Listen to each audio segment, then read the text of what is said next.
The morning sun cast long shadows across the dusty main street of Cedar Ridge, Wyoming territory, where gossip traveled faster than any telegraph wire ever could. It was the spring of 1876, and the small frontier town was about to witness something that would keep tongues wagging for years to come. In the Silver Dollar Saloon, a group of cowboys huddled around their whiskey glasses, their laughter echoing off the weathered wooden walls. Jake Morrison, the town's self-appointed newsbearer, slammed his glass down with theatrical flair. "You boys ain't gonna believe what I just heard," he announced, his weathered face creasing with amusement. "That wild man from the mountains, Elias Boone, the one they call Grizzly, he's gone and asked Clara Wade to marry him." The saloon erupted in disbelieving guffaws. Tom Henderson nearly choked on his drink. "Clara Wade? That spinster who looks like she got hit with the ugly stick and came back for seconds?" "The very same," Jake confirmed, relishing the attention. "Saw it with my own eyes. He walked right into her dress shop yesterday afternoon, stayed maybe 10 minutes, and came out with her saying yes." The laughter grew louder, drawing more patrons to their table. Even the bartender, old Samuel Green, shook his head in bewilderment as he wiped down glasses. "Well, I suppose even the homeliest mare needs a stable," drawled Bill Cooper, the townsbanker, who had wandered over from his corner table. "Though I can't imagine what that mountain man sees in her. Must have been alone up there so long that anything in a dress looks good." Outside the saloon, the news spread like wildfire through the wooden sidewalks and dirt streets. At Murphy's General Store, Mrs. Elizabeth Murphy held court with a circle of bonneted women, their faces a mixture of shock and barely concealed delight at having such juicy gossip to dissect. Poor Clara," Mrs. Murphy sighed dramatically, though her eyes sparkled with anything but sympathy. 32 years old and so desperate she'd accept a proposal from that savage.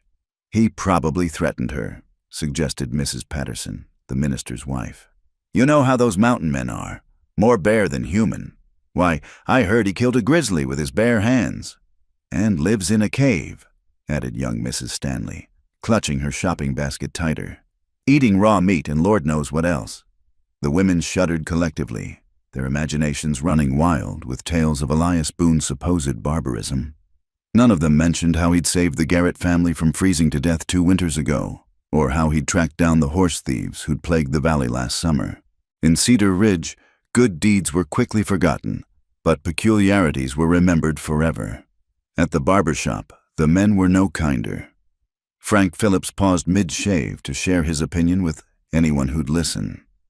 "I've seen prettier faces on wanted posters," he declared. "That Clara Wade's so plain she'd have to sneak up on a glass of water to get a drink."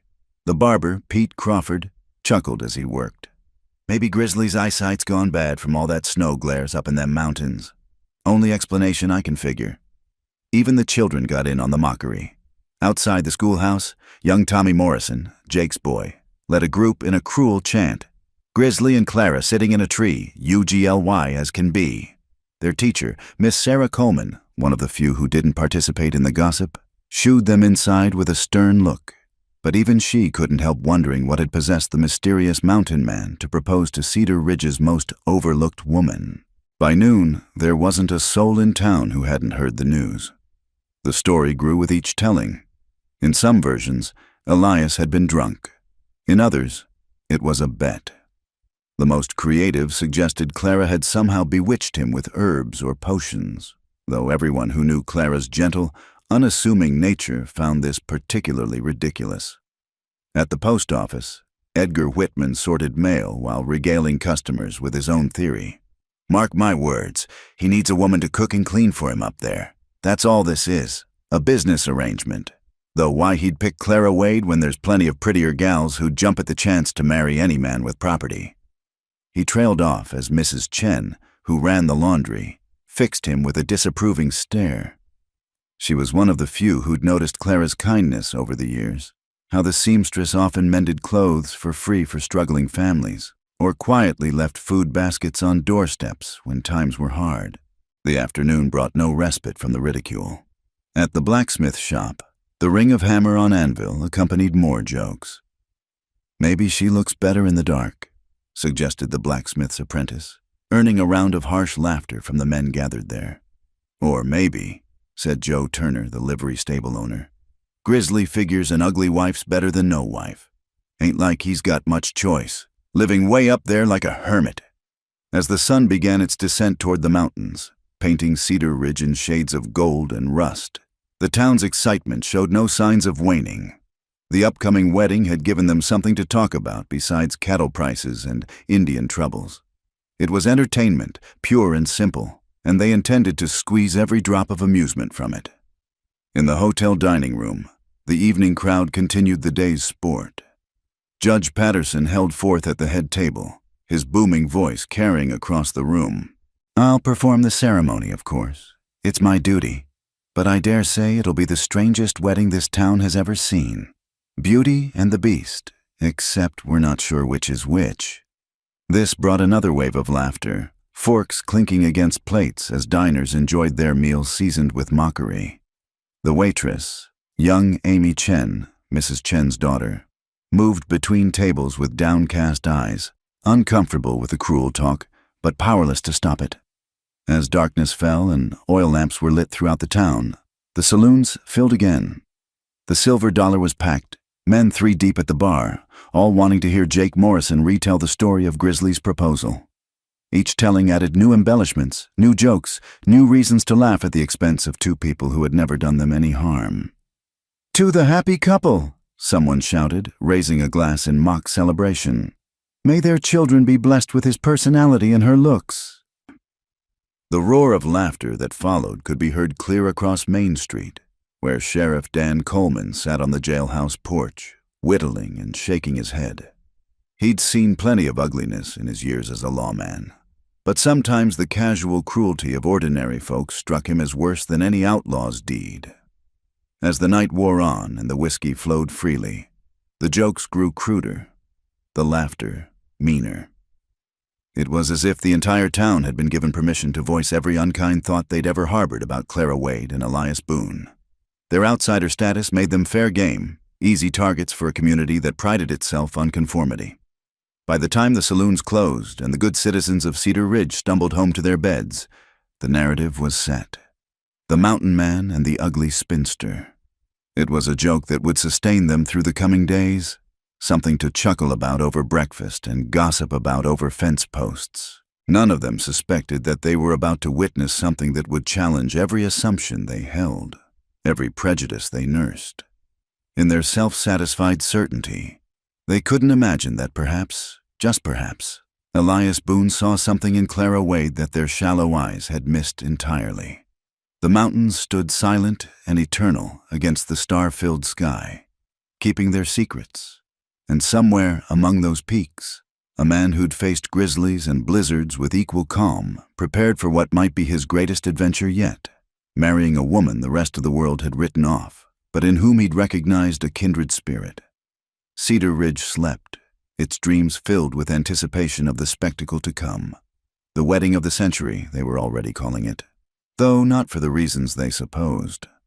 Elias Boone stood at the edge of the ridge, watching the sun paint the valley below in shades of amber and crimson. At 6 feet 4 inches, with shoulders broad enough to fill a doorway and hands scarred from countless battles with nature, he cut an imposing figure against the wilderness backdrop. His dark hair, streaked with premature gray from harsh winters, hung past his collar, and his beard, though neatly trimmed, couldn't hide the jagged scar that ran from his left temple to his jaw, a souvenir from a grizzly encounter 10 years past. They called him Grizzly down in Cedar Ridge, though whether from that encounter or his resemblance to the beast, he neither knew nor cared. He'd earned the name fair and square, surviving what would have killed most men. The bear had charged him during a spring hunt, and with no time to reload his rifle, Elias had fought it with just his hunting knife and raw determination. He'd walked away with his life, the bear's pelt, and a reputation that kept most folks at arm's length. That suited him fine. After 15 years in these mountains, Elias had grown comfortable with solitude. He'd come west after the war, like so many men seeking to forget what they'd seen in those blood-soaked fields. The mountains didn't ask questions, didn't care about the nightmares that sometimes woke him, didn't judge the weight he carried in his soul. His cabin, built with his own hands from logs he'd felled and stones he'd hauled, sat sheltered in a grove of pines 2 hours' ride from town. It wasn't the cave people imagined, but a sturdy, well-crafted home with glass windows he'd packed in from Denver and a stone fireplace that could warm the place even in the fiercest blizzard. Inside, bearskins covered the floors and shelves held books, Thoreau, Emerson, even some Shakespeare. That would have surprised the gossipers in town. Elias had learned to read during the war, taught by a chaplain who'd seen something in the young soldier worth cultivating. Now, those long winter nights were filled with reading by lamplight, the words transporting him far from his mountain refuge. But lately, even books couldn't fill the growing emptiness he felt. He turned from the view and headed back to his cabin, his mind drifting to the woman who'd occupied his thoughts for months now, Clara Wade. The town called her ugly, plain, a spinster past her prime. Elias saw something else entirely. Down in Cedar Ridge, in a small room above her dress shop, Clara Wade sat by her window, needle moving steadily through fabric. At 32, she had long accepted her fate as the town's eternal spinster. Her mirror reflected what others saw: a thin face with prominent cheekbones, pale skin that freckled too easily in the sun, hair the color of dried grass that refused to hold a curl. Her eyes, a gray-green that changed with the light, were perhaps her best feature, but they were usually downcast, hidden behind wire-rimmed spectacles when she did her close work. She'd been pretty once, or at least she'd thought so. At 17, full of hope and dreams, she'd believed Samuel Henderson when he'd courted her with sweet words and promises. But when her father's business failed and her dowry disappeared, so had Samuel, marrying the banker's daughter within 3 months. The cruel words he'd spoken then, about her plainness, her unworthiness, had burrowed deep, changing how she saw herself. After her parents died in the influenza outbreak of 72, Clara had inherited the dress shop and the rooms above it. She'd poured herself into her work, her fingers creating beautiful gowns for other women to wear to dances she'd never attend. Her skill was undeniable. Even women who mocked her appearance grudgingly admitted that Clara Wade could work magic with fabric. But there was more to Clara than anyone in Cedar Ridge knew. In the evenings, after the shop closed, she studied the medical texts her mother had left behind. Margaret Wade had been a midwife and herbalist, teaching her daughter the healing arts in secret. A woman needs skills beyond sewing, she'd always said. Clara had delivered babies in the dead of night, set broken bones, and treated fevers, always quietly, always without seeking recognition.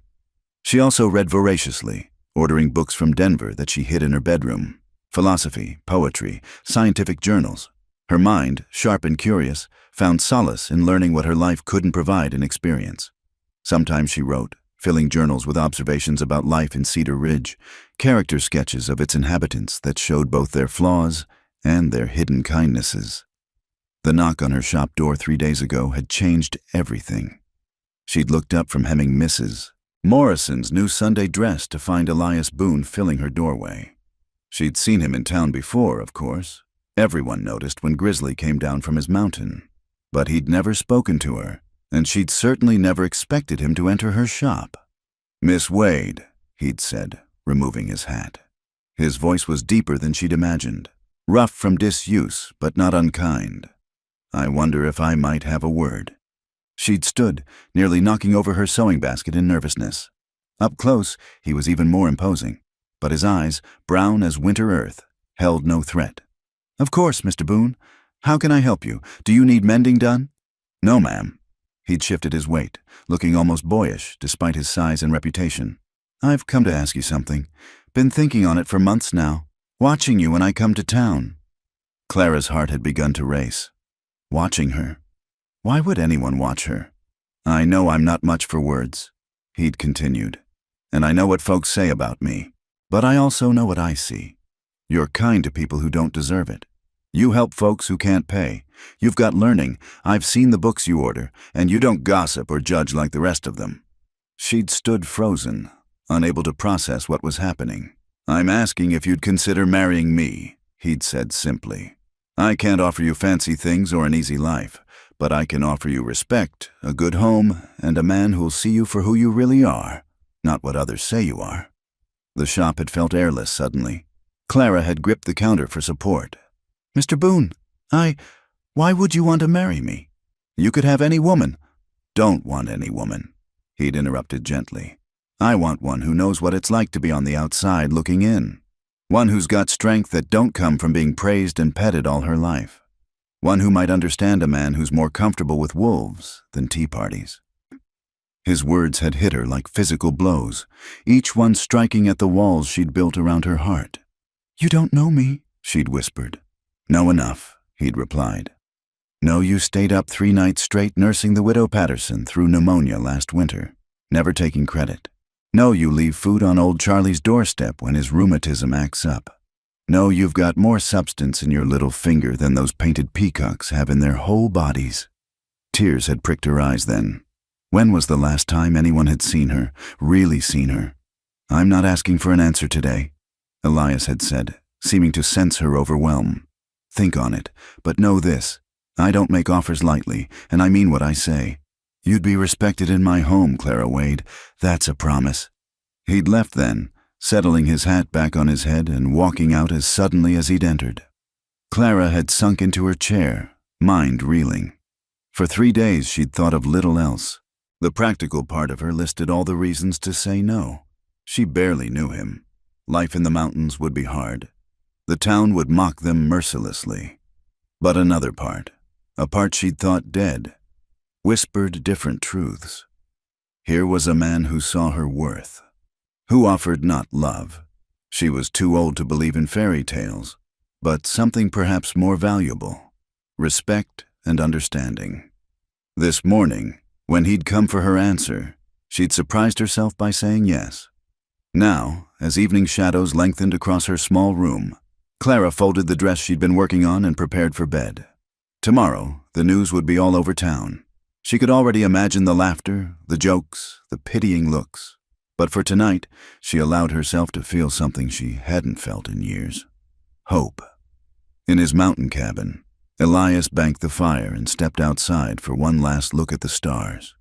He'd taken plenty of risks in his life, faced down bears and blizzards and men intent on killing him. But this felt different. This felt like the beginning of something he couldn't quite name.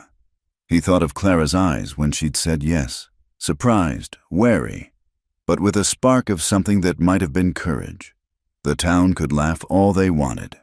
They didn't know what he knew, hadn't seen what he'd seen.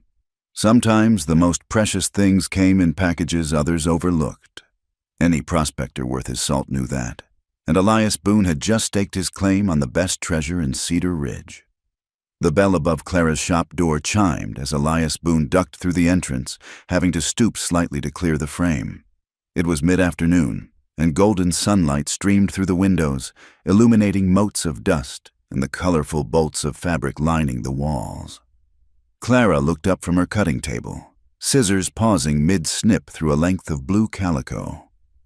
"Mr. Boone," she said softly, setting down her tools. Her hands trembled slightly as she smoothed her apron. "I didn't expect you back so soon." "Said I'd come for your answer," Elias replied, his hat already in his hands. He stood there, filling the small shop with his presence, yet somehow managing not to seem threatening. "Been 3 days. Figure that's time enough for thinking." Clara moved around the cutting table, her movements deliberate and careful, as if she were approaching a wild animal, which, she supposed, wasn't far from what the town believed about Elias Boone. But standing here in her shop, with afternoon light catching the silver threads in his dark hair, he looked more like a man carrying heavy burdens than a savage. "Before I give you my answer," she said, surprising herself with her steadiness, "I need to know something. Why me? The truth, Mr. Boone. Not flattery or kindness, but the real reason." Elias studied her for a long moment, his brown eyes unreadable.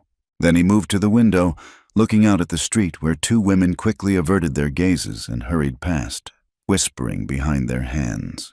"First time I saw you," he began, his voice low and measured, "was 2 winters back. That blizzard in January. I'd come down for supplies, got caught in town when it hit. watched from the hotel window as folks scrambled for shelter. Everyone running, shoving, thinking only of themselves. He turned back to her. Except you. You were out there helping old Martha Collins through the snow, practically carrying her. Your own coat wrapped around her shoulders while you shivered in just a shawl. Got her safe inside the church before you even thought of finding shelter yourself. Clara remembered that day. She'd nearly frozen, but Martha had survived. Started watching after that, Elias continued. Not in a way to make you uncomfortable, just noticing. Saw you sneak medicine to the Cherokee family camping outside town when their little one was sick. Saw you mending clothes by lamplight, not for pay, but for families too proud to ask for charity. Saw you stand up to Jake Morrison when he was rough with his horse, even though he towered over you and could have backhanded you easy as breathing. You saw all that? Clara whispered, heat rising in her cheeks. I see what matters, Elias said simply. Town sees surfaces. I've lived too long with mountains and storms to care about pretty faces. I need someone strong enough to survive when winter locks us in for weeks. Someone with healing hands when accident or illness strikes and we're 2 hours from any help. Someone who knows how to find joy in small things when life gets hard. He stepped closer, and Clara caught the scent of pine and leather and something uniquely him. But more than that, I see a woman who's been alone as long as I have. Not by choice, maybe, but alone all the same. Figured maybe two people who know that particular kind of quiet might make something better together than apart. The words hung between them, honest and unadorned. Clara felt tears prick her eyes. When had anyone ever seen her so clearly? I need to know something too, she said. You say you need a woman who can heal, who can survive mountain winters. That sounds like you're hiring help, not taking a wife. Do you think I don't know the difference? A ghost of a smile touched his lips. I've got 2 good hands. I can cook, clean, mend what needs mending. If all I wanted was a housekeeper, I'd hire one. What I'm offering is partnership. Equal say in decisions, your own space when you need it, respect for your learning and your skills, and maybe, given time. He paused, seeming to search for words. Maybe something more than partnership. Can't promise love. Don't know if I remember how, but I can promise to try. Clara walked to her chair and sat down heavily, her mind spinning. Everything he offered was more than she'd ever dared hope for. But still, the town will crucify us, she said quietly. They already laugh at me, add you to it, and we'll be the joke of the territory. Let them laugh. Elias's voice carried the firmness of mountain granite. Their opinions matter as much to me as a coyote's howl. Question is, do they matter to you? And there it was, the real question. Clara thought of 15 years of pitying looks, of whispered comments, of being invisible, except when she was the butt of jokes. She thought of nights crying into her pillow, of dreams that had withered like autumn leaves.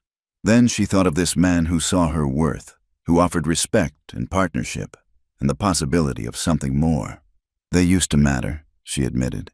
Maybe they still do a little, but she stood, squaring her shoulders. But I'm tired of living my life by their measure. Tired of being small and quiet and grateful for scraps of kindness. So? Elias prompted, and she could see tension in the set of his shoulders, as if her answer truly mattered to him. Clara took a deep breath, feeling as if she stood on the edge of a cliff. One step forward would change everything, but staying where she was, that was no longer an option. Yes, she said, the word coming out stronger than she expected. Yes, Mr. Boone, I'll marry you. Something shifted in Elias's face, relief perhaps, or satisfaction. He nodded once, firmly. Good. We'll do it proper. I'll speak to Judge Patterson today. Arrange things. 2 weeks give you enough time to settle your affairs? 2 weeks? Clara's head spun at the speed of it. No point in waiting, Elias said practically. Gives the town less time to try to talk you out of it, though they'll try anyway. As if to prove his point, the shop door burst open, bells jangling harshly. Mrs. Murphy stood there, face flushed with excitement and false concern. Clara, dear, I just heard the most ridiculous rumor. She stopped short, seeing Elias. Oh, Mr. Boone, I didn't realize. Ma'am, Elias said politely, though his eyes were cold as winter ice. Clara, Mrs. Murphy recovered. Might I have a word? Privately? Whatever you have to say can be said in front of Mr. Boone, Clara replied, finding strength in his solid presence. He's my intended, after all. Mrs. Murphy's mouth opened and closed like a landed fish. So it's true? Oh, my dear, surely you haven't thought this through. A woman of your delicate sensibilities, and a man who lives like a wild animal. Careful, Elias said softly, but there was warning in it. Mrs. Murphy drew herself up. I'm only thinking of Clara's welfare. She has no idea what kind of life awaits her up in those mountains. The isolation, the danger, the complete absence of civilized company. You mean the absence of people who've spent 15 years treating her like she's invisible except when they need their dresses mended? Elias cut in. That kind of civilized company? The older woman flushed. Clara is a respected member of our community. Respected? Clara found her voice, years of suppressed anger suddenly bubbling up. When have any of you respected me, Mrs. Murphy? When you pay me half what my work is worth because you know I need the money? When you whisper behind your hands about the poor spinster when I walk by? When you only acknowledge me when you need something? Clara, Mrs. Murphy looked genuinely shocked. We've always been kind to you. Kind, Clara repeated bitterly. Yes, the kind of kindness you show a dog. Pat it on the head occasionally, throw it scraps, but never let it forget its place. Elias moved slightly, positioning himself beside Clara in subtle support. The gesture wasn't lost on Mrs. Murphy, whose eyes darted between them nervously. I came here out of Christian concern, the older woman said stiffly. But I see my worry is misplaced. You've clearly made your choice, Clara Wade. Don't come crying to us when you realize what a mistake you've made. She swept out, slamming the door hard enough to rattle the windows. Clara sank into her chair, trembling with the aftershock of confrontation. That was just the beginning, Elias said quietly. They'll come at you harder over the next 2 weeks. Try to scare you, shame you, whatever it takes to keep things the way they are. Why do they care so much? Clara asked, genuinely puzzled. How does my marriage affect them? Because you're stepping out of the box they put you in, Elias explained. If plain Clara Wade can find a husband, can stand up to them, can choose her own path, what does that say about their neat little order of things? You're threatening their world just by not staying in your assigned place. Clara considered this, finding truth in his words. Were you assigned a place too? Mountain man, wild hermit, dangerous but useful when they need someone to track outlaws or hunt down predators. His smile was wry. We're both curiosities to them. Difference is, I never cared. You did. I'm learning not to, Clara said, and meant it. Elias reached into his coat and pulled out a small leather pouch. This is yours. Consider it a bride price, or just practical preparation. Should be enough to close out any debts. Stock up on supplies you'll need. Maybe get yourself some warmer clothes. Mountain nights are cold. Clara took the pouch, feeling the weight of gold coins inside. I can't. You can and you will, he interrupted. Pride's a luxury neither of us can afford. We're partners now, remember? What's mine is yours. The simple statement, delivered so matter-of-factly, nearly undid her. When had anyone ever shared with her so freely? I should warn you, she said, needing him to understand fully what he was getting. I have some peculiar ways. I read too much, according to the town. I keep journals. I know things about healing that some call unnatural, and I speak my mind sometimes when I shouldn't. Good, Elias said simply. Be a pleasant change from talking to myself. Anything else I should know? Clara hesitated, then decided on complete honesty. I'm a spinster in every sense of the word. I don't know how to be a wife. His expression softened slightly. And I don't know how to be a husband. Guess we'll figure it out together. He moved toward the door, then paused. 2 weeks, Clara. Don't let them talk you out of this. Whatever they say, whatever lies they tell about me or threats they make about you, remember, you said yes for a reason. Hold on to that. Then he was gone, leaving Clara alone with the magnitude of what she'd just agreed to. Outside, she could already see curtains twitching, faces peering out. By evening, everyone would know. The storm was coming. But for the first time in 15 years, Clara Wade wasn't afraid of the weather. The parade of concerned visitors began the very next morning. Clara had barely opened her shop when Mrs. Patterson swept in. followed closely by Mrs. Stanley and Miss Prudence Hartwell, the schoolteacher's sister.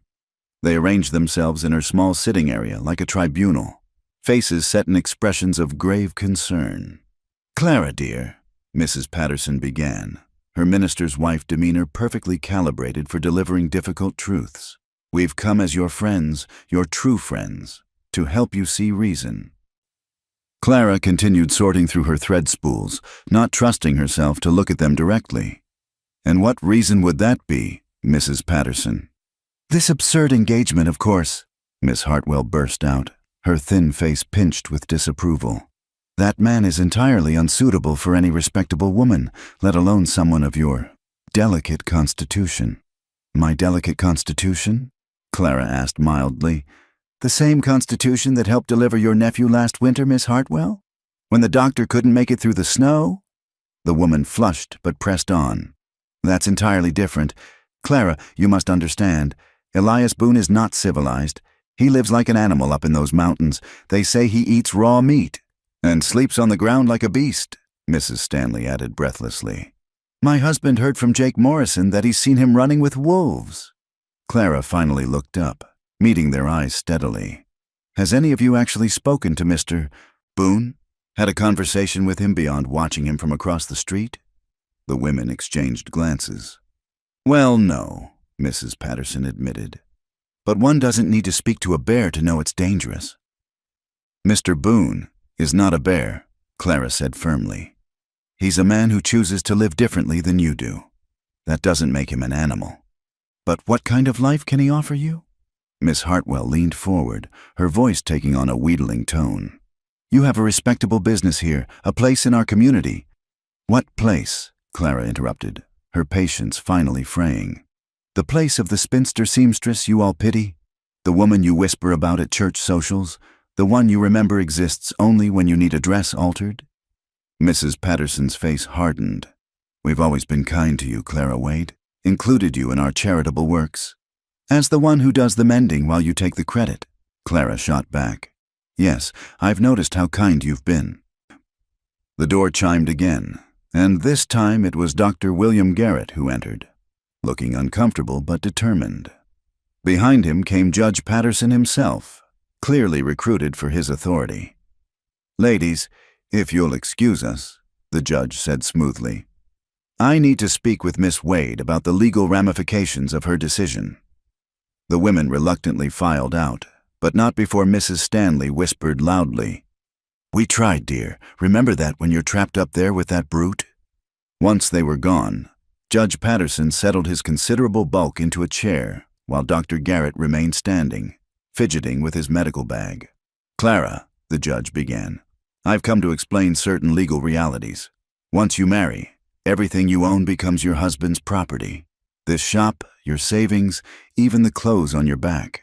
You'll have no recourse if he proves difficult." "I understand the law, Judge Patterson," Clara replied coolly. "I also understand that Mr. Boone has already provided me with funds to settle my affairs properly, which is more than my father did for my mother." The judge's eyebrows rose. "He gave you money before the wedding? Is that so strange, that a man might trust his intended?" Dr. Garrett cleared his throat. "Clara, there's another matter. Your health. A woman of your age, unused to, that is, the physical demands of marriage." Clara felt heat rise in her cheeks, but kept her voice steady. "I've delivered 7 babies, doctor. I think I understand the physical realities of marriage. But you've never—" He stopped, clearly flustered. "What I mean is, a man like Boone, accustomed to rough living, might not be gentle." "Enough!" Clara stood, her small frame rigid with anger. "How dare you come into my shop and speak to me this way? Would you say such things to Mrs. Morrison when she married her 3rd husband? Or to young Jenny Carter when she wed that traveling salesman nobody knew anything about?" "Those were different situations," Judge Patterson said stiffly. "Yes, they were pretty and young and therefore deserving of happiness," Clara said bitterly. "While I should be grateful to spend my remaining years as your wife's unpaid seamstress." The door burst open again, bells jangling violently. This time it was Elias himself, his large frame filling the doorway. His eyes took in the scene. Clara standing defiant, the two men looking guilty, and his jaw tightened. "Gentlemen," he said, his voice dangerously quiet. "Something I can help you with?" Judge Patterson stood hastily. "Mr. Boone, we were just harassing my intended." Elias stepped fully into the shop, and both men instinctively backed away. "Because that's what it looks like from where I'm standing. We were concerned for Clara's welfare," Dr. Garrett said, trying to sound professional but achieving only nervous. "Were you?" Elias moved to stand beside Clara, not touching her but close enough that she could feel his warmth. "Funny how that concern only showed up when she agreed to marry me. Where was it the past 15 years while she struggled alone?" "Now see here," Judge Patterson began. "No, you see here," Elias cut him off. "Clara Wade is under my protection now. Any man who disrespects her disrespects me, and I think you both know how I handle disrespect. The threat wasn't explicit, but it didn't need to be." Both men had heard the stories, Elias tracking down the men who'd stolen from him, leaving them tied to trees for the sheriff to find. His fight with Big Tom Hawkins when the man had insulted an Indian woman. His reputation for never forgetting a slight. "We meant no harm," Dr. Garrett said quickly. "We were just concerned." "Your concern is noted and rejected," Clara said, finding courage in Elias's presence. "Now, unless you have business that requires my services, I'll ask you to leave." They left quickly, the judge muttering about legal documents and the doctor about house calls. When they were gone, Clara sank into her chair, suddenly exhausted. "They'll get worse," Elias warned. "This was just the opening salvo." "I know." Clara looked up at him. "Why did you come? Not that I'm ungrateful, but saw them heading this way. Figured you might need backup." He studied her face. "You held your own, though. Did good." The simple praise warmed her more than flowery compliments ever could have. "I'm not used to standing up to them. Gets easier with practice." He moved to the window, watching the street. "Though I could make it stop. One word from me and they'd leave you alone until the wedding." Clara considered this. It would be easier letting him fight her battles, but no, I need to do this myself. I've been invisible so long I almost forgot I had a voice. I need to remember how to use it. Elias nodded approvingly. "That's the spirit I saw in you. Just remember, you don't have to fight alone anymore." He was about to leave when the door opened once more. This time it was young Amy Chen, looking nervous but determined. "Miss Clara, Mama sent me with this." She held out a small package wrapped in brown paper. "She says to tell you congratulations, and that true friends see with the heart, not the eyes." Clara's eyes misted as she took the package. Inside was a beautiful silk handkerchief embroidered with mountain wildflowers. "Tell your mother thank you," she managed. Tell her it means everything." Amy smiled shyly, nodded to Elias, and scurried out. "See?" Elias said quietly. "Not everyone in this town is blind." Over the next week, the campaign intensified. Women came in groups, trying to wear her down with dire predictions. Men stopped by to warn her about the dangers of mountain living. Even Reverend Patterson himself made an appearance, speaking gravely about the sanctity of marriage and the importance of choosing wisely. But Clara had found her backbone. To each visitor, she presented a calm face and firm resolve. When Mrs. Morrison suggested Elias might beat her, Clara asked sweetly if that was Mr. Morrison's approach, given the bruises she'd noticed on the woman's arms. When Tom Henderson warned that Elias might abandon her in the mountains, she inquired whether that was worse than being abandoned in plain sight, as she had been for 15 years. The turning point came when Samuel Henderson himself appeared. Clara hadn't seen her former beau in years. He usually sent his wife for any sewing needs. Now he stood in her shop, still handsome in a soft, pampered way, trying to look noble. "Clara," he said, as if they were old friends, "I feel responsible for your situation." "Oh?" She didn't look up from her sewing. If things had been different between us, you wouldn't be driven to this desperate choice." Now she did look up, seeing him clearly for perhaps the first time. The weak chin, the shifty eyes, the soft hands that had never known real work. "You're right," she said calmly.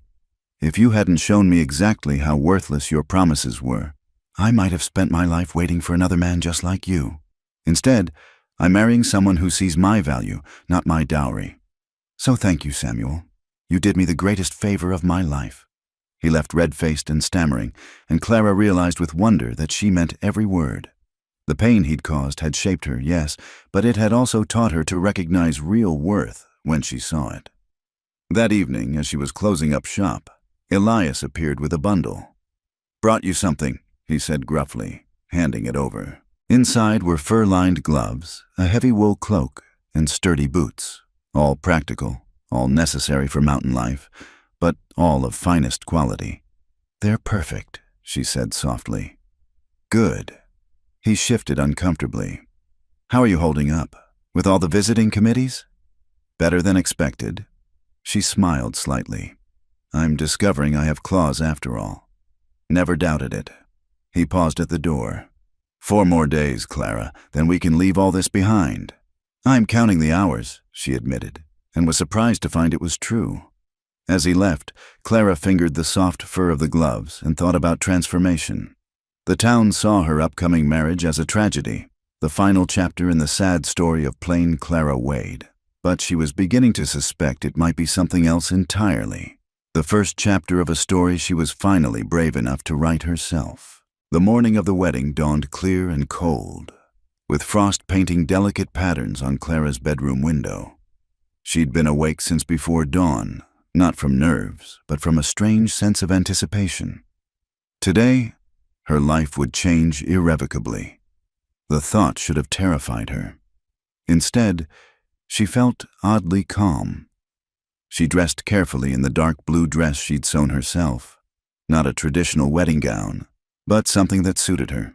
The fabric was good quality wool, practical for her new life, but she'd allowed herself small touches of beauty: mother-of-pearl buttons, delicate embroidery at the collar and cuffs.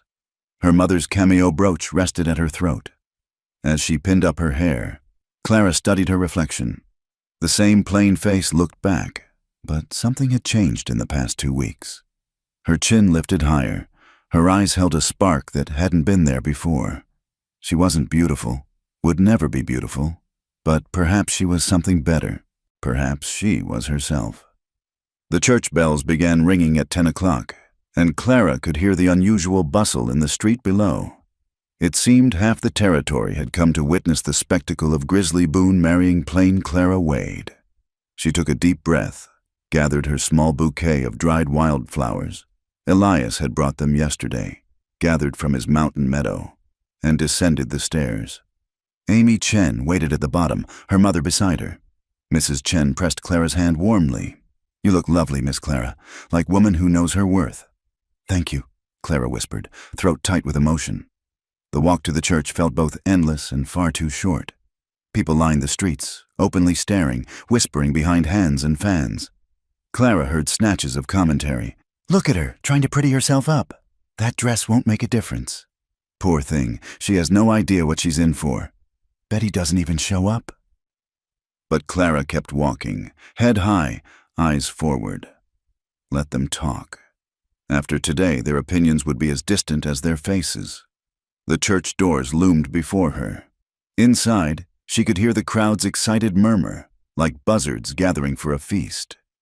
Clara paused, hand on the door handle, and took one last breath as Cedar Ridge's spinster seamstress. Then she pushed open the doors. The church was packed, every pew filled, people standing along the walls, children perched on shoulders for a better view.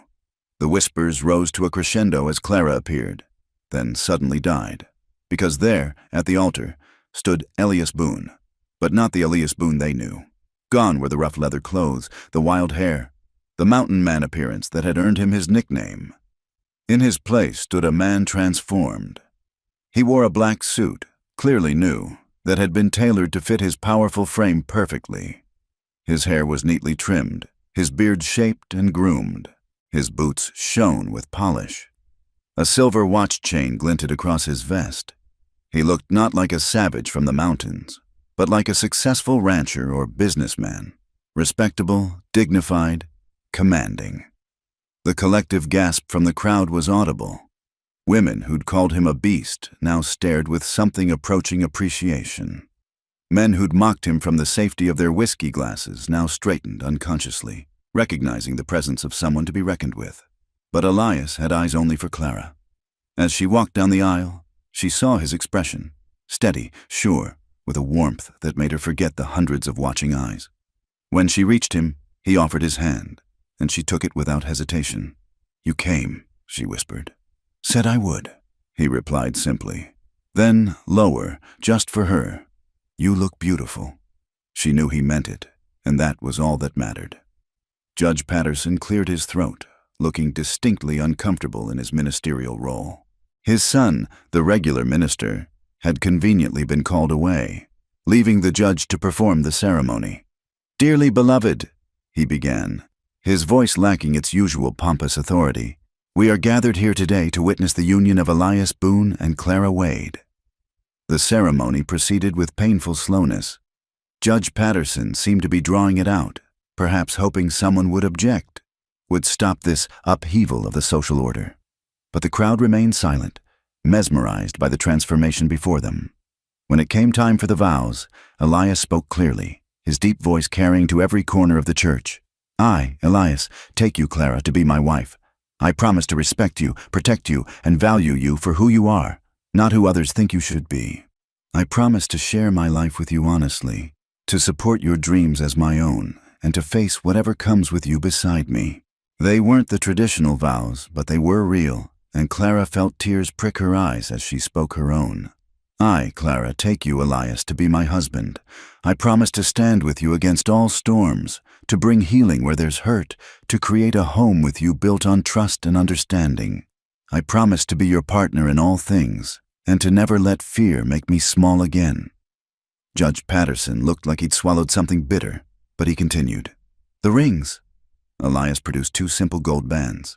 As he slipped hers on, Clara noticed an inscription inside. "Strength in truth. By the power vested in me," Judge Patterson said reluctantly, "I now pronounce you man and wife. You may kiss your bride." This was the moment the crowd had been waiting for. Surely the rough mountain man would grab her, maul her, prove their worst expectations right. Instead, Elias cupped Clara's face gently in his hands, his touch infinitely careful, and kissed her softly, briefly, with a tenderness that spoke of promises and respect and something that might, given time, grow into love. When they turned to face the congregation as husband and wife, the silence was deafening. Then, from the back of the church, came the sound of slow clapping. Mrs. Chen stood, applauding deliberately, her daughter joining her. Then old Charlie, whom Clara had fed so many times, struggled to his feet, clapping with gnarled hands.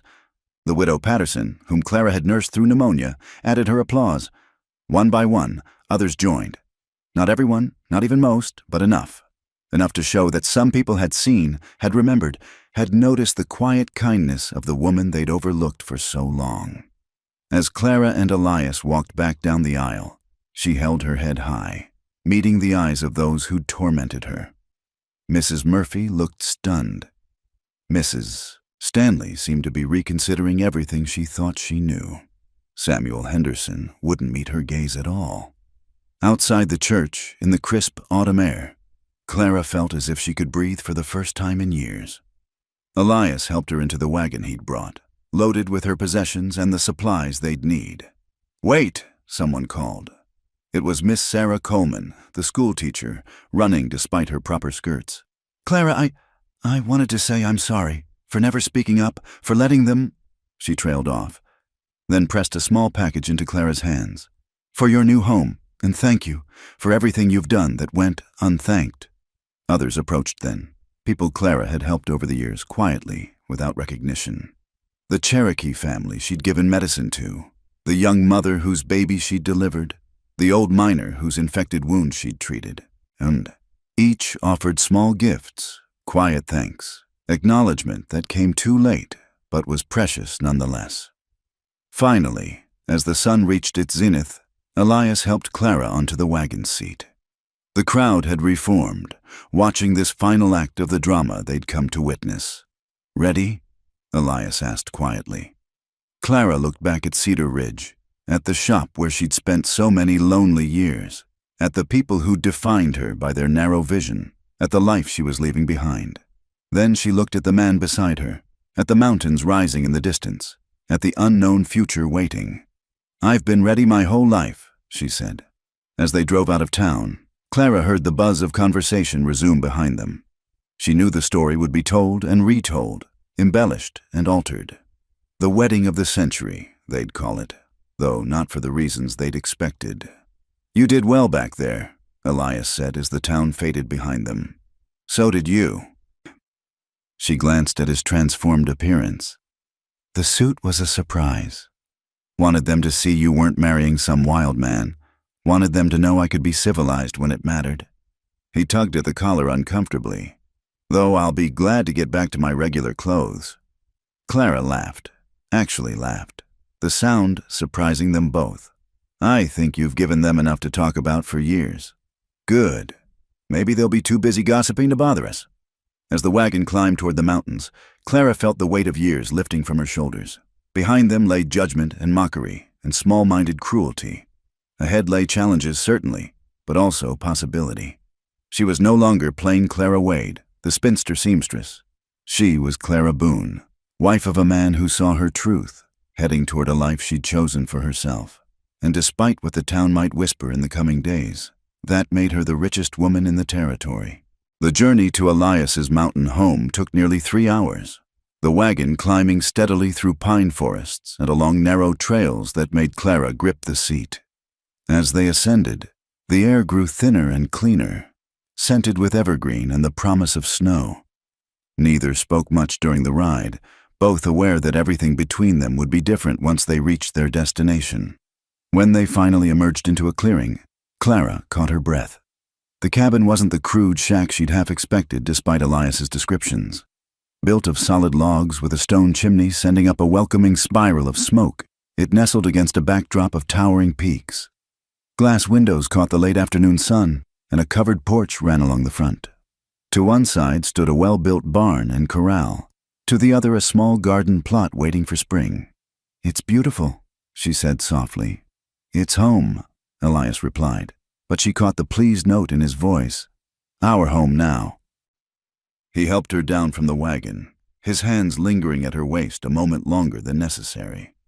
In the golden light of approaching evening, away from the town's prying eyes, Clara felt the first flutter of nervousness. They were truly alone now. Husband and wife, in fact, as well as law. Inside, the cabin was even more surprising. The main room served as both kitchen and living area, with a large stone fireplace dominating one wall. Handmade furniture showed skill and care in its construction. Shelves held not just the expected supplies, but books, dozens of them. A bearskin rug covered the plank floor, and oil lamps waited to push back the mountain darkness. "There's a bedroom through there," Elias said, gesturing to a door, "and a small room I use for storage, but it could be, that is, if you need your own space." "Thank you," Clara said, understanding his delicate offer. Despite their marriage, he was giving her the option of privacy until she was ready for more.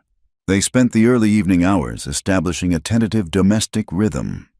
Elias brought in her belongings while Clara explored the kitchen, finding it well-stocked and organized.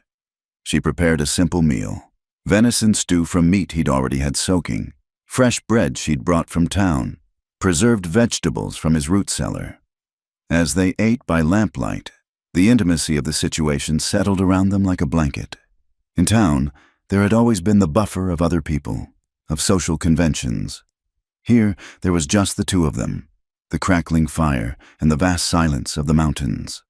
"I should tell you," Elias said suddenly, setting down his spoon. "I've never done this before. Been married, lived with someone. I don't know the rules, the expectations." "Neither do I," Clara admitted. "I suppose we make our own rules." He nodded slowly. "I meant what I said in town, about respect, about taking time. I know the law says you're my property now, but I don't hold with that. You're my partner, not my possession." Clara felt warmth that had nothing to do with the fire.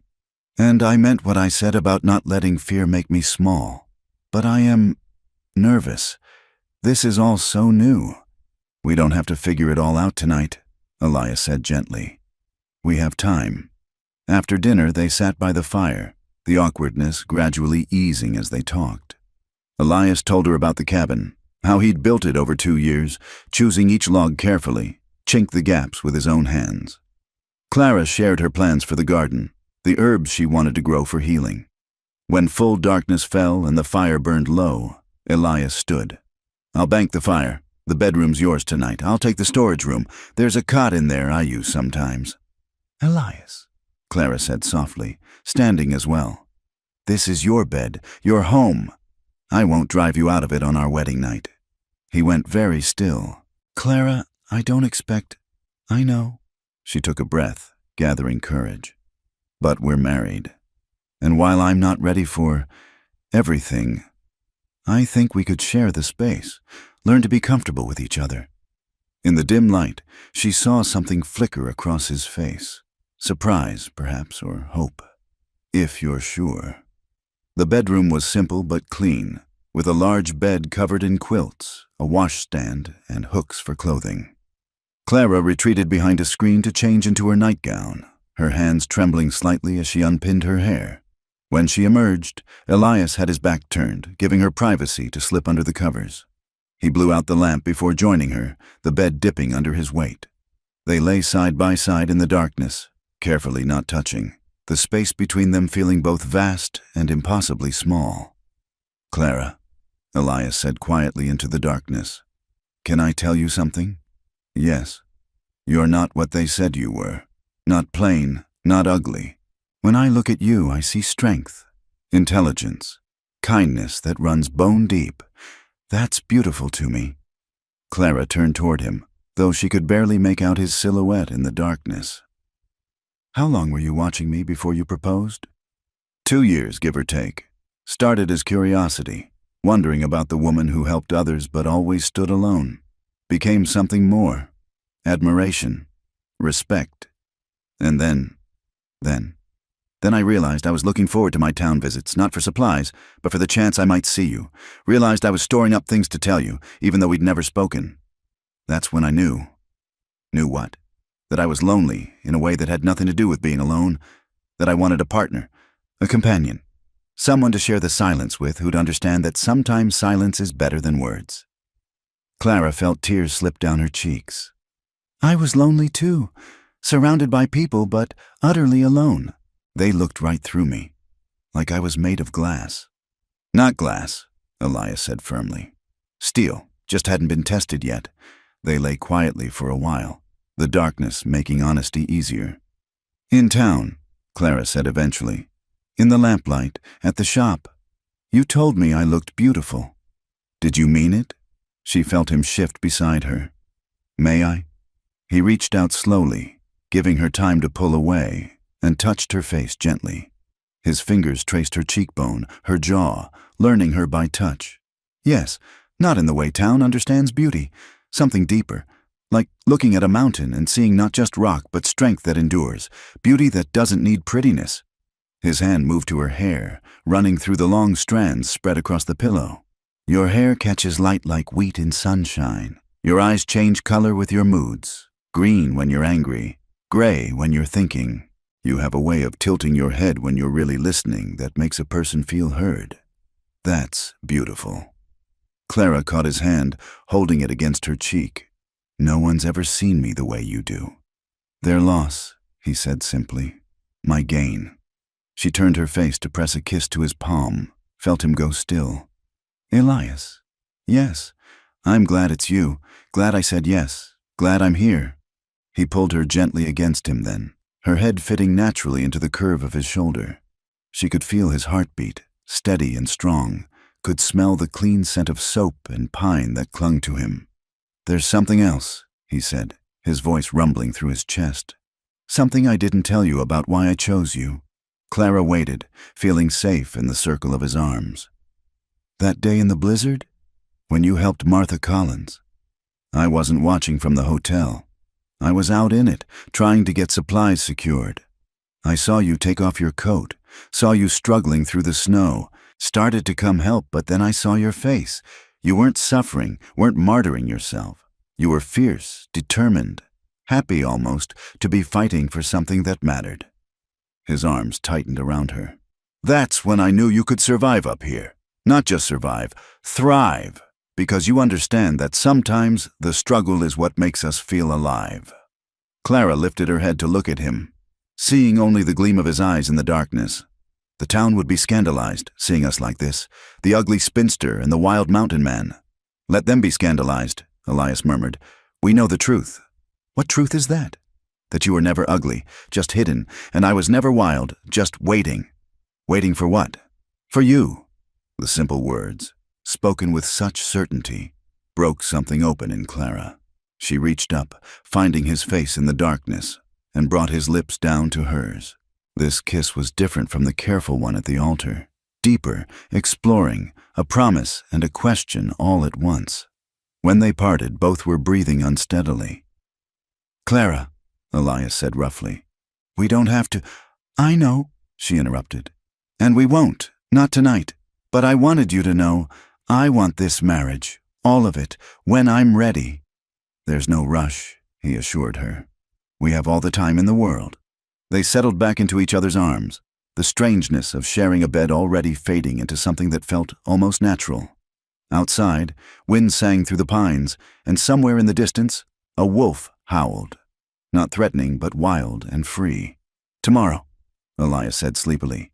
I'll show you everything. The spring where we get our water, the best places to find herbs, the cave where I store extra supplies. Start teaching you what you need to know.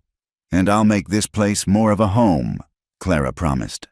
Curtains for the windows, maybe some cushions for those chairs. Nothing fancy, just touches of you, he finished. Good. It needs that. As sleep began to claim them, Clara marveled at the turn her life had taken. This morning she'd woken as a spinster in a small room above a shop.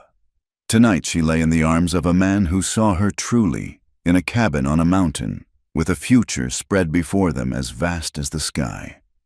The town had been wrong about so many things, but most of all about this. There was nothing ugly about Clara Boone, and nothing savage about the man who held her like she was precious beyond measure. In the darkness of their wedding night, with desire banked like coals waiting to be stirred to flame when the time was right, they began the slow, sweet process of building a marriage based on truth, respect, and the growing certainty that they had each found their match in the most unexpected place. The last thing Clara thought before sleep took her was that the town would be shocked if they could see her now. But then again, the town had never really seen her at all. Only Elias had, and that, in the end, was all that mattered. The first test of Clara's mountain mettle came just 3 weeks after the wedding. Elias had gone hunting, expecting to be back by nightfall, when the temperature dropped suddenly and snow began falling in thick, heavy sheets. Clara watched from the window as the world turned white, trying not to worry as darkness fell with no sign of her husband. By midnight, with the snow still falling and the wind howling like a living thing, she made her decision. Bundling herself in the warm clothes Elias had bought her, she lit a lantern and ventured out to the barn. The cold hit her like a physical blow, stealing her breath, but she pushed forward. If Elias was caught in this storm, he'd need help. She saddled the gentlest horse, a mare named Buttercup, with hands that shook only slightly. Elias had taught her the basics of riding in their first weeks together, though he'd never imagined she'd need the skills so soon. Tying a rope between the barn and the cabin porch, a trick he'd shown her for navigating in whiteout conditions, she set out into the storm. The wind tried to tear her from the saddle. Snow blinded her, but Clara pressed on, following the trail Elias had taken that morning. Her medical training kicked in as she considered the dangers: hypothermia, frostbite, disorientation. She pushed the thoughts aside and focused on moving forward, calling Elias's name into the wind. She found him 2 miles from home, his horse down with a broken leg. Elias himself half buried in snow where he'd taken shelter against a rock face. His lips were blue, his breathing shallow, but he was alive. "Fool woman," he mumbled as she knelt beside him. "Should have stayed inside." "Hush," Clara said firmly, her hands already checking for injuries. His ankle was twisted, possibly broken, and his body temperature dangerously low. "Can you ride?" Working with efficiency born of necessity, She got him onto Buttercup, wrapping her own coat around him despite his protests. The journey back was a nightmare of wind and snow, and Elias's increasingly incoherent mumbling, but Clara's determination never wavered. She'd lost too much in her life to lose him now. Back at the cabin, she worked through the night. She splinted his ankle, warmed him gradually by the fire, forced hot broth between his lips when he regained consciousness. Her mother's teachings flowed through her hands.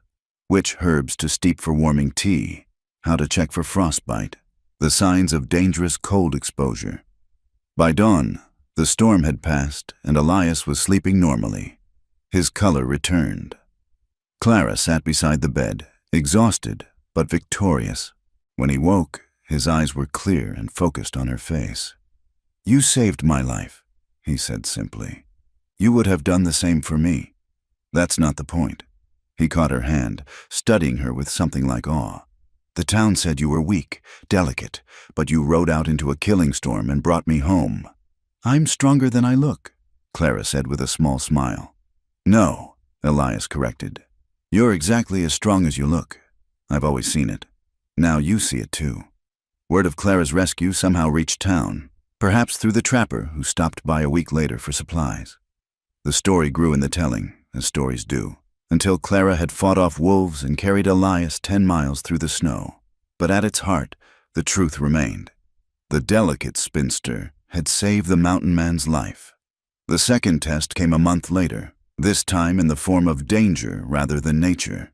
Clara was alone, Elias having gone to town for supplies, when she heard horses approaching. 3 men rode into the clearing, rough-looking sorts with hard eyes and harder smiles.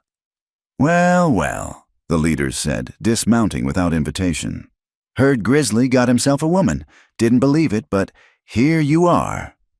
Clara stood on the porch, rifle in hand as Elias had taught her.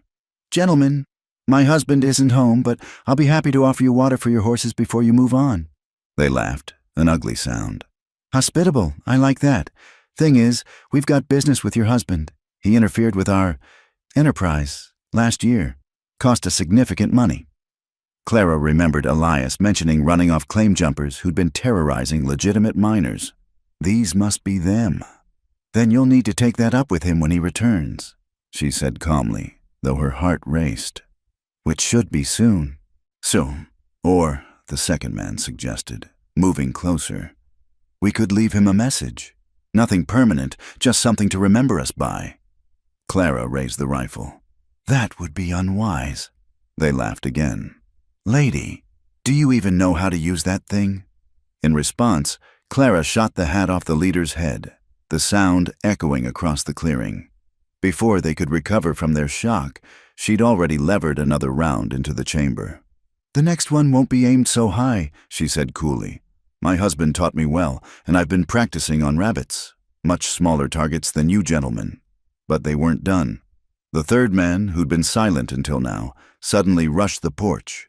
Clara swung the rifle like a club, catching him across the jaw, then dove inside and barred the door. They could hear them circling the cabin, looking for another way in. Clara's mind raced. Elias had shown her the cabin's defenses, windows that could be shuttered and barred, the second rifle hidden by the back door, the signal fire ready to light on the roof. But 3 men, determined and angry. Then she remembered something else, something from her mother's teachings about plants that could incapacitate without killing. Moving quickly, she grabbed her medicine bag and mixed a powder into a pot of coffee, then unbarred the door. "Gentlemen," she called out sweetly, "I apologize for my rudeness. Please come in and warm yourselves. We can discuss this like civilized people." Suspicious but cold, they entered. Clara served them coffee with steady hands, chattering nervously like the weak woman they expected her to be. Within 10 minutes, all 3 were violently ill, rushing outside to empty their stomachs. By the time they recovered enough to be angry, Clara had their guns and horses secured in the barn. She stood on the porch again, rifle ready. "The effects will pass in a few hours," she informed them. "But I suggest you start walking now. It's a long way to town, and my husband will be back soon. He's not as forgiving as I am." They stumbled off, supporting each other, casting murderous looks back but too sick and disarmed to do anything about it. Clara watched until they were out of sight, then finally allowed herself to shake.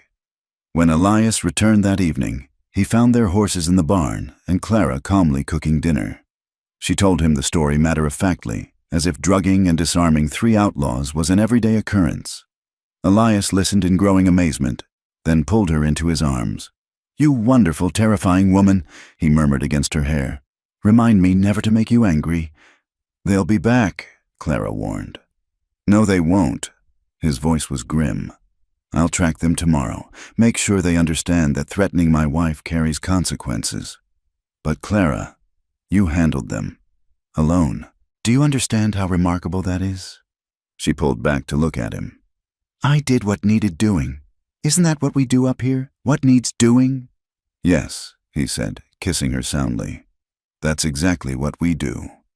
The story spread this time too, enhanced and embellished until Clara had taken on a dozen men with her bare hands. The truth was impressive enough. She'd outthought and outmaneuvered 3 dangerous men without firing a lethal shot. Winter settled over the mountains in earnest, and Clara proved her worth again and again.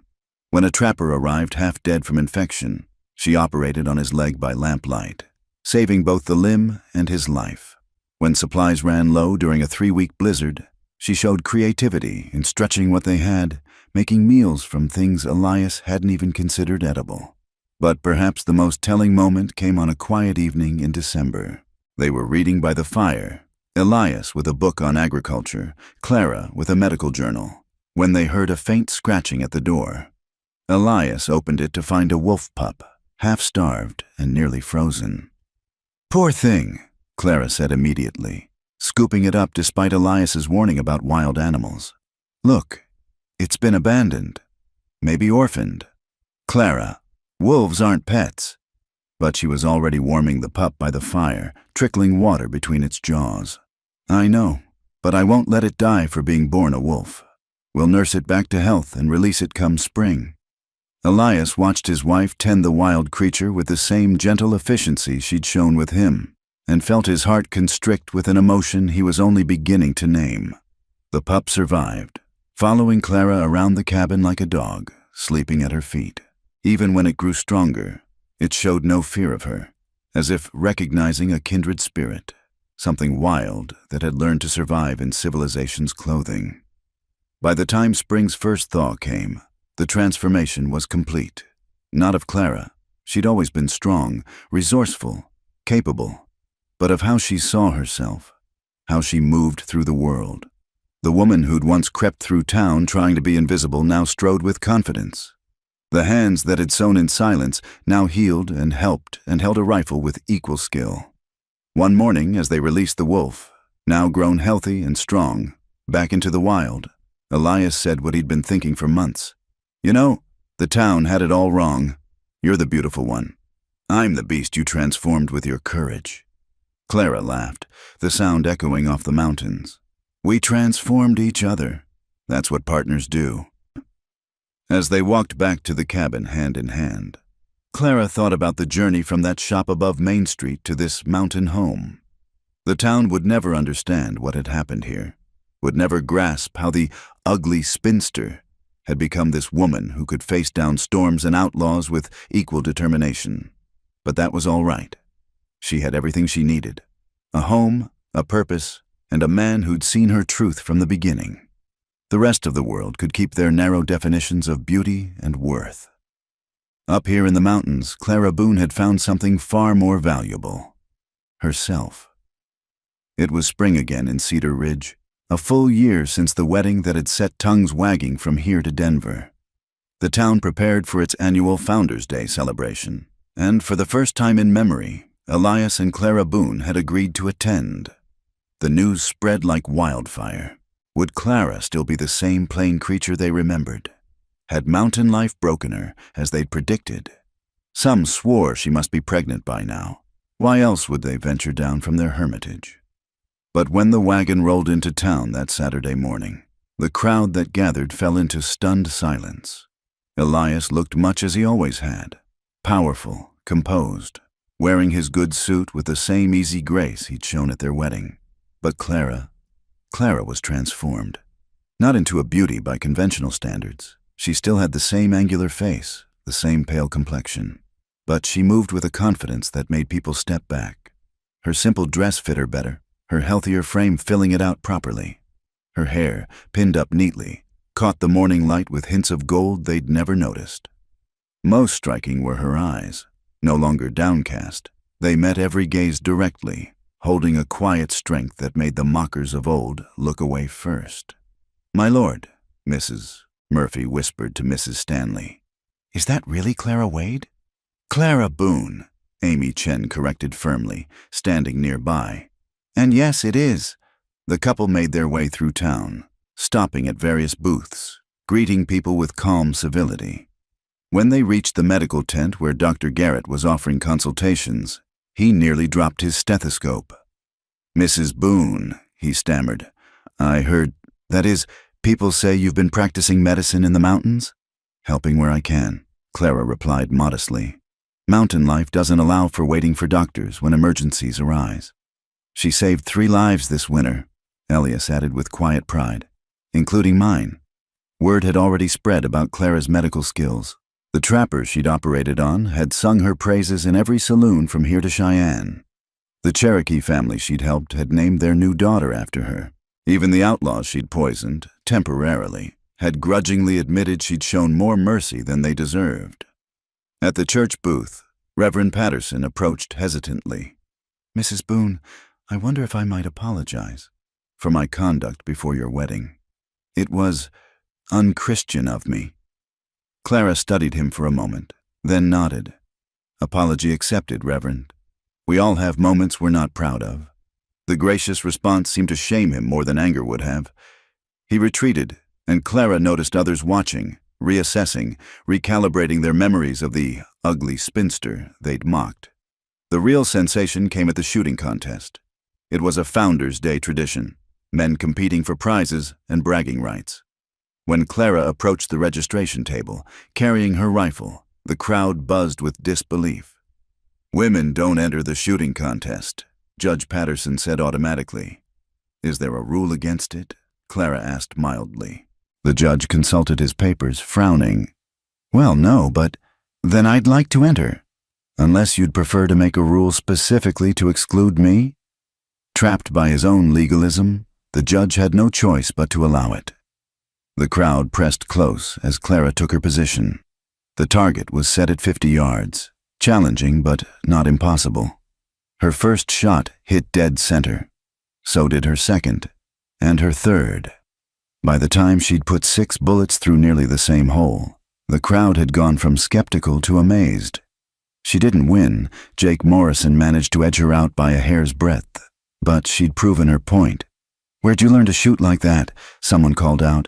"My husband taught me," Clara said simply, "and I practiced." Amazing what a person can learn when they apply themselves. But the true revelation came at the social that evening. The town hall was decorated with bunting and flowers, couples dancing to the fiddle band. When Elias and Clara entered, conversation stuttered to a halt. They made a striking couple, he in his dark suit, she in a deep green dress that brought out the color in her eyes. But it wasn't their clothes that drew stares. It was the way they looked at each other, the obvious connection between them, the small touches and shared glances that spoke of deep intimacy. "Would you dance with me, Mrs. Boone?" Elias asked formally, though his eyes held warmth. "Always, Mr. Boone," she replied, taking his hand. They moved onto the floor, and it became clear that somewhere in their mountain home, they'd been practicing. They danced with the coordination of long partners, her hand resting trustingly on his shoulder, his arm protective around her waist. When he spun her, her face lit with genuine joy, and when he pulled her close, she looked at him like he hung the moon. "They're in love," Mrs. Chen said softly to her daughter. "Real love, not the showy kind." It was true, and everyone could see it. The way Elias's face softened when he looked at his wife. The way Clara unconsciously leaned toward him even when they weren't touching. The private smiles, the wordless communication, the easy affection of 2 people who'd found their match. When the music ended, others approached them, tentatively at first, then with growing confidence. The banker's wife complimented Clara's marksmanship. The blacksmith asked Elias about a new technique for tempering steel. Slowly, the couple was drawn into the community that had once rejected them. But the climactic moment came when Samuel Henderson, Clara's former beau, approached with his wife. Mrs. Henderson, pretty in the faded way of women who'd gotten everything too easily, looked Clara up and down with barely concealed envy. "Clara," Samuel said awkwardly, "you look, well." "Thank you, Samuel," Clara replied pleasantly. "Marriage agrees with me. I heard about your adventures. Quite remarkable for someone who was always so—" He trailed off, unable to find a polite way to say pathetic. "So overlooked," Clara suggested gently. "Yes, it's amazing what people are capable of when someone believes in them." Elias appeared at her elbow then, his presence a subtle reminder of who Clara belonged to now. Samuel retreated hastily, but not before Clara saw the regret in his eyes. He'd thrown away gold while chasing fool's brass, and now he knew it. As the evening progressed, the stories began to flow. The shopkeeper mentioned how Clara had saved the trapper. The minister's wife admitted she'd heard about the outlaws. Even Jake Morrison, after a few drinks, loudly proclaimed that Grizzly's wife was the best shot he'd seen in years, for a woman. By the time Elias and Clara prepared to leave, the transformation was complete, not just of Clara, but of the town's perception. The woman they'd mocked as the ugliest in the territory stood before them radiant with confidence and happiness. The marriage they'd laughed at as a desperate match between rejects had become something to envy. "You know they'll be talking about this for years," Clara said, as Elias helped her into the wagon. "Let them talk," he replied, echoing his words from their wedding day. "But I think the story will be different now." He was right. In the coming weeks and months, the tale spread throughout the territory. But it had changed. No longer was it the joke about the mountain man and the ugly spinster. Now it was a romance, a transformation, a story of two outsiders who'd found each other and created something beautiful. The story grew with each telling. Clara's rescue of Elias became more dramatic. Her confrontation with the outlaws gained epic proportions. Their love story accumulated the polish of legend. The beast who saw beauty where others saw plainness. The overlooked woman who bloomed under the light of real love. But in their mountain cabin, as summer gave way to autumn and autumn to winter, Elias and Clara lived the quieter truth. They worked side by side, building their life together. Clara's garden flourished, providing herbs for healing and vegetables for their table. Elias's hunting and trapping prospered, with Clara keeping the books and managing their increasing trades with town. On quiet evenings, they'd sit by the fire, Clara with her medical journals, Elias with his books on philosophy or agriculture. Sometimes they'd read aloud to each other. Sometimes they'd just sit in comfortable silence, the kind that comes from perfect understanding. "Do you ever regret it?" Clara asked one snowy night, a year and a half after their wedding. "Marrying the ugly spinster?" Elias pulled her close, pressing a kiss to her temple. "I married the strongest, smartest, bravest woman in the territory, who also happens to be beautiful, though she still doesn't quite believe it." "The town believes it now," Clara mused. "Funny how success changes people's vision." "The town sees what we always knew," Elias corrected, "that you were never what they said you were. You were just waiting for someone to see the truth. And you were waiting for someone to see past Grizzly to Elias," Clara added, understanding flowing both ways. As winter deepened, travelers would sometimes seek shelter with them, carrying tales back to civilization. They spoke of the mountain couple's hospitality, of Clara's healing skills and Elias's wisdom, of a partnership so seamless it seemed they'd been together decades rather than years. The legend grew, as legends do. In some versions, Clara had been beautiful all along, hiding her looks to test the hearts of men. In others, love itself had transformed her, like a fairy tale. The truth, that confidence and happiness and being seen truly could change how a person carried themselves, was somehow both simpler and more profound. Years later, when Cedar Ridge had grown into a proper town with sidewalks and a hospital, old-timers would still tell the story. They'd point to the mountain where the Boones lived, successful now with their trading post and Clara's healing practice, their children strong and wild and free. "See that mountain?" they'd say. "That's where Grizzly Boone took his bride." Everyone said she was the ugliest woman in the territory, but he saw different, saw what was inside, and when she stood up at their wedding, when she walked through town a year later, when she saved his life and fought off bandits and became the best healer this side of Denver, well, we all learned something about looking deeper. The young people would roll their eyes, thinking it another tall tale. But the old-timers knew better. They'd been there. They'd seen Clara Wade become Clara Boone, watched plain turn to striking, weakness to strength, mockery to legend. And in their cabin, as the years passed and their love deepened like wine aging in oak, Clara and Elias would sometimes laugh about it. The town that had mocked them now held them up as an example. The woman once called ugly was now remembered as beautiful. The man once feared as savage was now respected as wise. "They never did understand," Clara would say, her hair silver now, but her eyes still bright. "No," Elias would agree, pulling her close despite the creaking in his bones. "They saw the ending but missed the truth, which was that you were always beautiful. They just needed the right eyes to see it, and I was the lucky fool who had them." In the end, that was the real story. Not of transformation, but of recognition. Not of ugly becoming beautiful, but of beauty being revealed. Not of mockery turned to praise, but of two people who found in each other what the rest of the world had missed. And perhaps that's the greatest love story of all. To be seen, truly seen, and in that seeing, to finally see yourself. The legend of the mountain man and his bride lived on, told around campfires and in saloons, growing with each telling. But the truth was both simpler and more beautiful than any story. Two outsiders had found each other, chosen each other, and built a life that proved the mockers wrong in the best possible way, by being happily, defiantly, gloriously themselves. And if you listen close on a quiet mountain night, they say you can still hear it, the echo of laughter from a cabin where love made beauty out of what the world called plain, where courage grew from kindness, and where ugly became the most beautiful word of all, because it led to everything that came after. Thank you so much for listening to this story. I'd love to hear where you're tuning in from. Please share in the comments below. Don't forget to subscribe to our channel From Wild West for more tales of love, courage, and redemption from the American frontier. What did you think of Clara and Elias's journey?